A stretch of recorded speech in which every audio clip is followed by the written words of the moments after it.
if you want to get ahead of 97% of people in this world, you have to do what 97% of people are not willing to do. Now, I know that sounds obvious, but it's become quite a bit of a meme with all these motivational videos all over YouTube, claiming that by watching this one video, you'll get ahead of 99% of people in the world. And it ends up being the same repetitive crap that is repeated in every other video that everyone already knows. Set goals, be consistent, be disciplined, remove distractions, wake up on time, doing things such as monk mode. Now, all these things are good and all, but if that was truly what it took to be successful, then everyone would be successful, because all these secrets are given out on the internet for everyone to see. So there's definitely something missing to success. Because to be honest, if an action is quite simple and obvious, something that you could just find all over YouTube, it's not going to put you in that 1% of people that are actually going to succeed. By definition, in order to be successful, you need to be doing something that 99% of people ain't doing. Therefore, you need to be finding secrets that aren't openly available all over YouTube. Now look, to prove it to you, I'm not just going to only show you what has allowed me to build a 7-figure business at the age of 26 years old, but I'm going to go ahead and reference some of the most successful people in the world today. Now look, all I had to do was follow these 6 simple steps that no one talks about, and over a period of 12 months, I was able to go from a broke 18-year-old university student to making my first ever 6 figures online. In the first half of this video, I'm going to break down what exactly makes someone more successful than 99% of other people in the world. Before you get too excited, the second half of the video, I'm going to be explaining why you might not want to be more successful than 99% of the people in the world, because I know how tough it is to get to where I've gotten. So let's jump right into it. If you want to be more successful than 99% of people, 1, you need to have a unique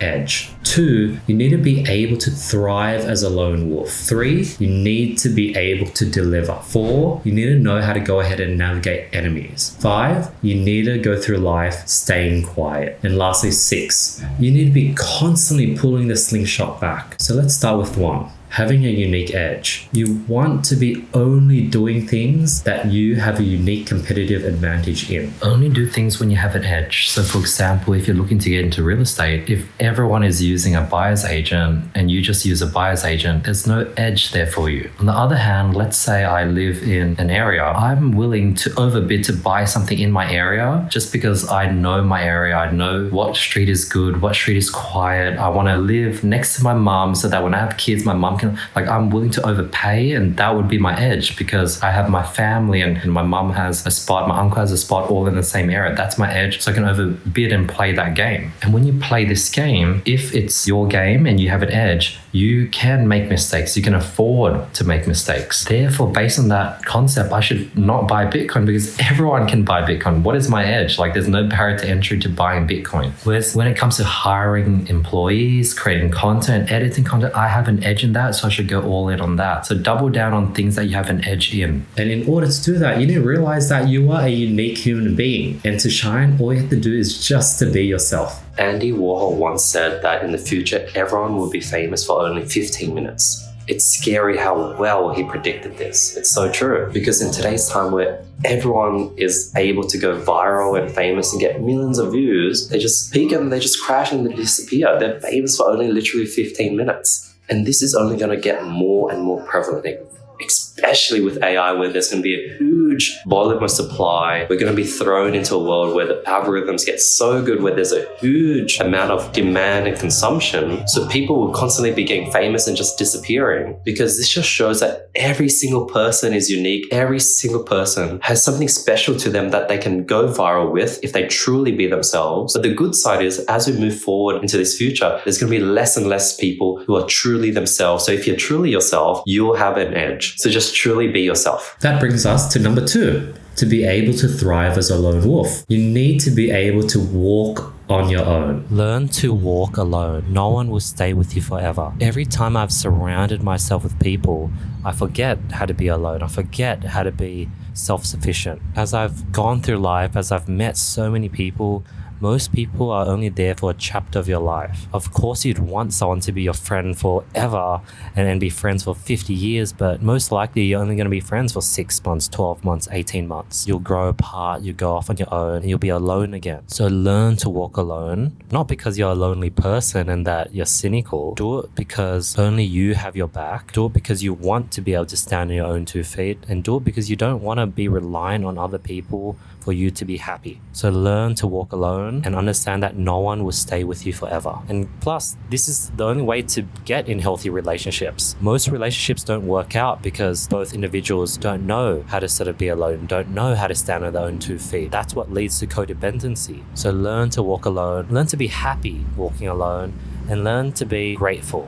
I walk alone through life, realizing how beautiful life is and how lucky and fortunate I am. And there's so much power in that. We don't require someone or a group of people to see the beauty in life and to have joy. All that ends up being this amazing cherry on top. Like if you're able to just enjoy life on your own, when you're around friends, when you're around good people, it becomes this beautiful cherry on top. And you need to understand that only you can be there for yourself. Only you can be there for yourself. It's a full-time job to just back yourself. No days off. Realize that no one is going to be there to pick you up. Everyone is dealing with their own problems. Everyone has their own issues. Yes, you might be a kind person that always checks in on others and is there for others. But guess what? Most people aren't like that. You are the exception. And once you realize that, and once you stop expecting others to be there for other people like you are, that's the moment you can now step up and realize that, hey, no one's going to check in on me. No one's going to have my back. The only person that can really have my back is me, myself. And maybe that future dream partner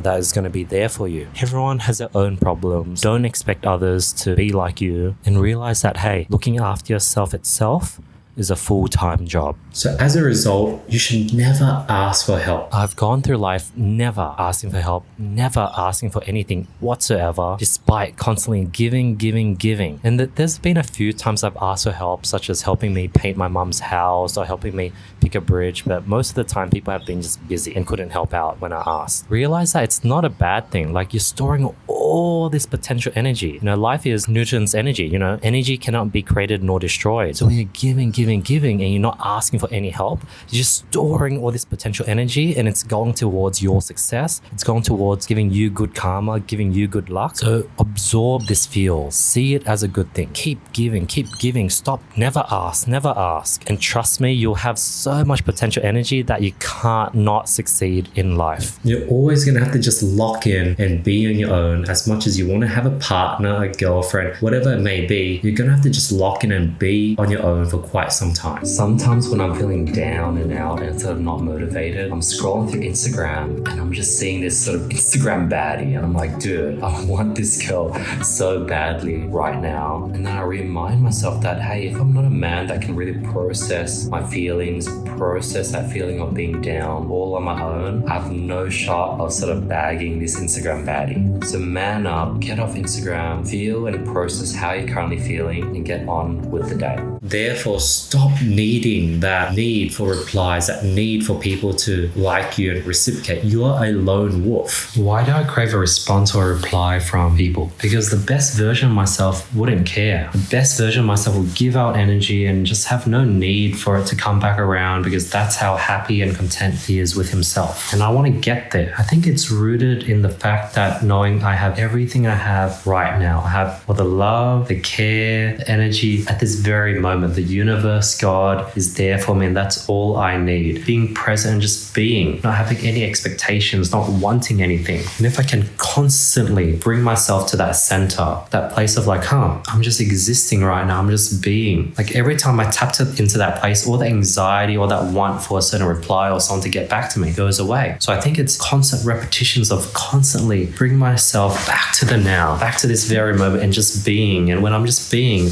all of a sudden there's no longer any expectation. The expectation fades. And when expectation fades, disappointment and being let down and craving and anxiety also fades. And then that transitions us to delivery. As a lone wolf, you want to treat your business as if you're a farmer. As a farmer, you have to optimize literally every single little thing because your margins are so freaking tiny. And luckily, in today's day and age, you guys are able to make money through having an online business where you're able to optimize things from the comfort of your own home. You don't have to carry more expensive manure that has more nutrients. You don't have to install a bunch of collars on cows to let you know when they're sick. You're able to just tweak things literally off your laptop. So realize how lucky and fortunate you are to be able to have a business where you can tweak, optimize from the comfort of your own home and laptop and enjoy the process, because as a farmer, with all the different seasons, all the weather, that is a tough business. Always go about setting expectations low and over-delivering. Set low expectations and over-deliver and blow them away. Because when you promise something, it adds a lot of pressure on you to meet it. And on top of that, if you don't deliver on what you promise, now you look bad. So there's like not many wins from setting high expectations. The only win is maybe your ego and your pride. So it's better to set low expectations, put your ego and pride aside, but blow them away and over-deliver. And also now you'll be able to increase the chance of delivery because you don't have this pressure all of a sudden. So set low expectations and over-deliver. An example would be Steve Jobs. He would always deliver this interesting product, and guess what? When you went to the store, purchased the product, it was everything that he sold and more. iPhone, the iPod. He always over-delivered with always products. That nicely transitions us into enemies. You want to sharpen your adversaries so that they can sharpen you. Look at the relationship between Steve Jobs and Bill Gates. They were constantly in competition and sharpening each other's blades, and guess what? That made each one of them rise to the top together. So there's this super dangerous girl, and I recommended her a dangerous book. And I didn't expect her to take action, but she did. She freaking bought it, she read it, and now like she's even more dangerous. But I should see this as a positive. Now that I've leveled her up even more, it forces me to be more cautious when spending time and talking to this person. So it's sort of forcing me to level up and forcing me to be more cautious. So see it as a good thing. Sharpen your adversaries so they can sharpen you. Now that also leads us to number 5, staying quiet. You want to tell no one until it's done. Until it's done, tell none. Evil eye is real. People don't want you to win. Also, you don't want to premature ejaculate and sort of get all that compliments before it's even completed. There's no benefit with telling people your goals before they're accomplished. Telling people your dreams, your vision only brings evil eyes, only brings resentment and jealousy and envy. So until it's done, tell no one. Here's an example. Bill Gates was secretly working on a display interface, which was an idea that he got from Steve Jobs. By secretly working on this, that's how Windows was able to get far ahead of Apple. So on that topic, you never want to reveal your target. Never let people know who your target is, what your target is, what your goal is, because the moment people find out, they'll start sabotaging you. Keep things neutral. Don't have any wants. Don't share any of your wants. Not only is this good internally and personally, because once you put high importance on something, it increases the chance of it not happening. But furthermore, when you let people know, nothing good can come from it. Keep people guessing, because the moment they find out, they'll start sabotaging you for their own motives. Without even knowing, subconsciously, they'll start sabotaging you. So never make it clear what your target is. Therefore, as a man, you should never complain to your friends. The only reason why Bill Gates discovered the desktop interface was that Steve Jobs was complaining to him about how he found this at Xerox and he was struggling to implement it within Apple. And by complaining to Bill Gates, his idea got stolen. Obviously, Steve Jobs got pretty mad, but that was on him. Girls call other girls when they have something to complain, something that they're concerned about. They might call their boyfriends. As a man, you gotta deal with that shit in isolation. Every time I've called another guy about something I'm dealing with, I've never ever come out of it better. I've never come out of it with a solution. Most of the times I just come out of it much worse. Yes, there are 1 or 2 close friends that I can sort of bounce ideas with, share what I'm dealing with, share about my issues, and they could nudge me in the right direction and give me some good advice. But other than that, complaining, whining, as a man, you never get anything out of it. I find that I learn much more when I suck it up, process it internally, feel it. That's where I get the most growth. See it as a blessing when life gives you things to complain about. So on the topic of staying quiet, Bill Gates was able to create a monopoly over the technology industry by not trying to control everything. I know it's quite ironic. He basically just did his own thing with Microsoft. He wasn't intentionally trying to take over IBM, Xerox, Apple, and in doing so, he ironically gained control over the whole industry.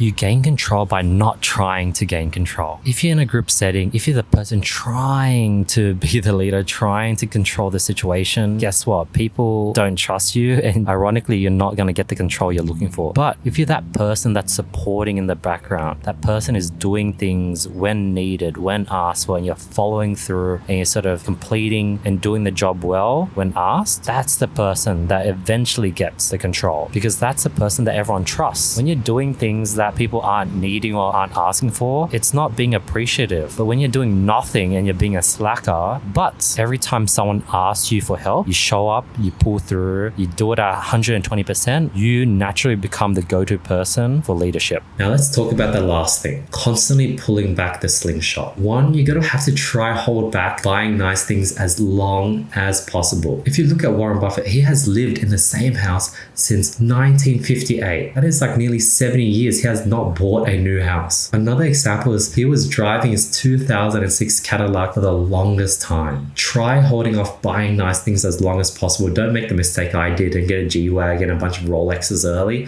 because I wish I didn't. Try to hold off buying nice things as long as possible. Hold off buying that Rolex, that nice car, that house, because usually every time I bought something nice, that seemed to be the peak of my journey. And everyone I watch, like whenever a friend gets into that phase of buying houses, buying Rolexes, buying a new car, like they slowly start going downhill afterwards. I don't know what it is. Maybe it's the fact that you buy these things, you get all those compliments, all that attention, and you start slacking off. That might be one of it. Or maybe it's just a thing to do with the universe, where the moment you start buying nice things, the universe is like, okay, let's give you some pain. There's a yin to a yang to everything. Like if you're getting a bunch of good stuff, there's a bunch of bad stuff that is coming your way very soon. So one, try to hold off buying nice things for as long as possible. See if you can just never buy nice things. Like look at Bill Gates, Warren Buffett, like Elon Musk. They don't really buy nice things. They've just like reinvested their whole life. And two, when someone buys a bunch of nice things, rather than being jealous, feeling FOMO, being like, man, this person is crushing it, they're doing so well, they're buying all these nice things, realize that they've just peaked and that they're gonna go through a valley dip very, very soon. Next is you want to understand that you want to dream as big as possible, but be happy with everything you have right now. If you look at Gary Vaynerchuk, he has this crazy dream of buying the jets.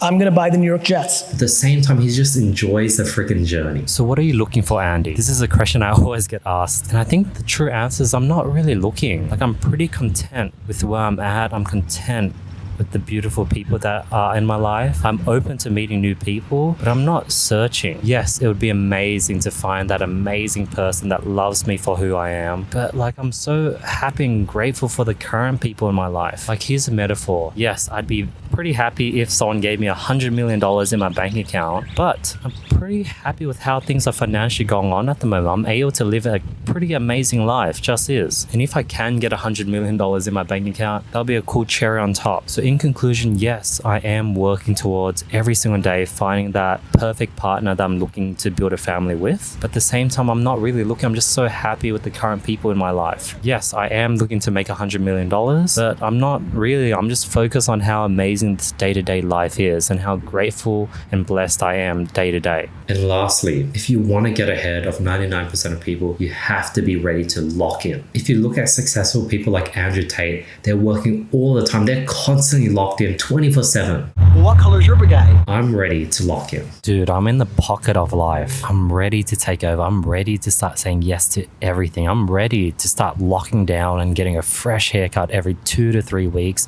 and maintain the exact same hairstyle. I'm ready to lock in. I'm ready to start posting consistently on social media again. I'm ready to start saying yes to festivals and raves again. Like I'm ready to just lock down on, like I've spent the last few years trying a bunch of different hairstyles, trying a bunch of different routines, but I'm ready to now just double down, go all in on what's been working, the best hairstyle that I've been rocking with, the best routine I've been rocking with. Like I'm ready to lock down. And I think I'll be locked down until I find the one. For example, I'm going to be locking in hard over the next 24 months before AI really changes the world completely. Now, as promised, let's go over the downsides of success. One, no one likes contrarians. It makes people feel insecure. You are a reminder of a version of them that actually had the guts to go follow their dreams. And as a result, when they see you, it burns them, and they're going to hate you for that. 2, in order to be in the top 1% above the 99%, everything that everyone says is incorrect. You're the only one that has the correct answer, and it requires a lot of faith, self-belief, and ego to really ignore 99% of people and just listen to yourself. And 3, success, money, climbing that ladder, getting to the top of the ladder isn't going to make you happy. Happy is something that you want to discover now, today. It's within you. Happiness isn't going to come once you make X amount of money. If you can't find happiness now, you're not going to find happiness once you're a multimillionaire. So before you go ahead and start pushing for success, figure out your purpose, figure out how to be happy in the now with what you currently have, figure out who you are as a person, and once you have these ingredients, trust me, it's going to be so easy for you to get ahead of 99% of people.